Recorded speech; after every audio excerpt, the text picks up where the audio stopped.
Hey traders, Jim here. A little bit casual. It's Saturday morning this morning and a little bit under the weather as well. You can probably hear it in my voice. I'm going to go through this week.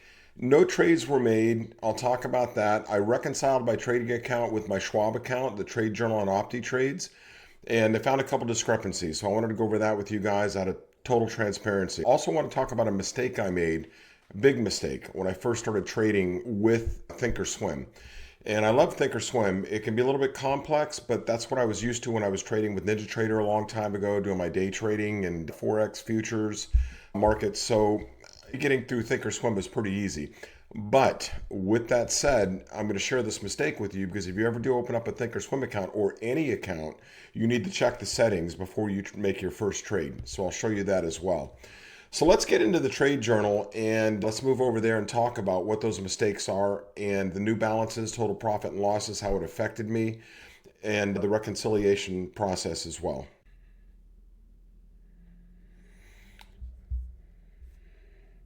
All right, let's take a look at the trade journal and we're going to scroll down and look at our closed trades. And I had two trades at the beginning of the year. January 8th, this is a single contract of SMCI. I placed this from Charles Schwab itself. I did not place this from Thinkorswim. And no issues whatsoever. That was my first trade with the Charles Schwab app. The second trade I made, I placed directly from Thinkorswim. Well, if you take a look at this, you'll find it's a little bit weird since I typically do a single contract so that if the stock crashes, I got plenty of room to add on. And I would have never taken 10 contracts of this trade.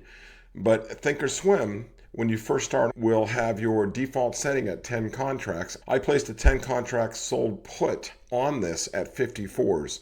I realized it really quick and I went ahead and bought back 9 of them for a $225 loss. Okay, and again, chalk it up. If you would have taken this and said, oh, well, you know what, I'll keep with it, you would have had your ass handed to you because of where the stock is at today. So I did the right thing, but it was an immediate, I bought that back and I was not willing to take that kind of risk. I took the loss. All right. Second trade that I did that I reconciled was a Ford trade. And let me scroll up here on the closed trades. And this was in April. And I was looking at Ford. I just didn't look close enough. My mistake. And so I went ahead and grabbed 3 contracts. I sold them. And then I went back to OptiTrades scanner and looked a little bit closer again and went into the tier 2 data. And I was like, oh my gosh, I do not want Ford. I turned around and bought it back immediately. It was a minor loss, 18 bucks, very minor loss. So that was the second trade. So I reconciled. I got both those in the trade log so you guys, so it's completely transparent. And I think that's important. The third thing that I did is that I went ahead and included this new ticker performance snapshot for everybody. And I've been working on this, and this is brand new. This gives you a per ticker performance snapshot. Total income. This is what you brought in. This is your premium collected right down the line. And there's that pesky little Ford, the only loss we have. Your closed profit and losses. This is everything that's closed on the stocks. Okay, total income brings closed and open. Closed only is in that next column.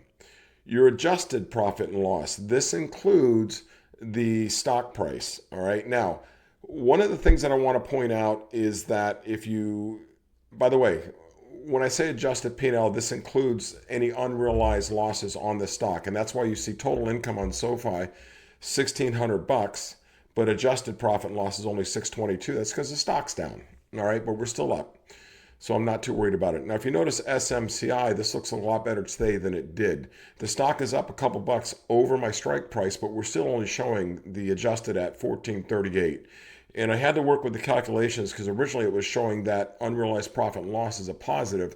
The problem with that is we're going to be called out at 29, not at 32 where it is today unless I roll. And if I roll, it'll readjust these. So I made sure that we don't see any profit and losses above the strike price, because that's just not possible. It's not going to happen, okay, unless we roll, and again, that this will adjust. So that's fixed, all right? And the only thing we've got a loss on right now is PayPal, but this is going to turn around. I'm very positive. It's a great stock, but outside of that, we're doing pretty good. Our adjusted profit and losses are about $3,000. Our total income coming in, premiums are 54.75. It was 56, whatever it was. You have to go back and look at past videos, but it was close to that. And yeah, that's it. And then your income breakdown, we also have this as well. And if I go to January, the way that this is done, it's weird because we opened and closed PayPal on the same day. All right, it shows you the opened, shows you the expired, but we really closed it on that same exact day. That's why it's showing in January. And it shows you a loss of 1,575, but that's because we took a gain of 1,349 up here on that original put and had to give up 225 of that in order to close that put out. Okay, that was the ask price difference. And I closed it out immediately. I took no chances. Didn't want to mess with that. All right. That's it. Again, check and make sure your order is correct before you click that send button. Very important. Don't make the mistake I did that cost me a lot of money. All right. So you guys have an awesome weekend and hit that like button. Sign up, subscribe to us. We're a new channel and we could certainly use the subscribers right now. See you next week.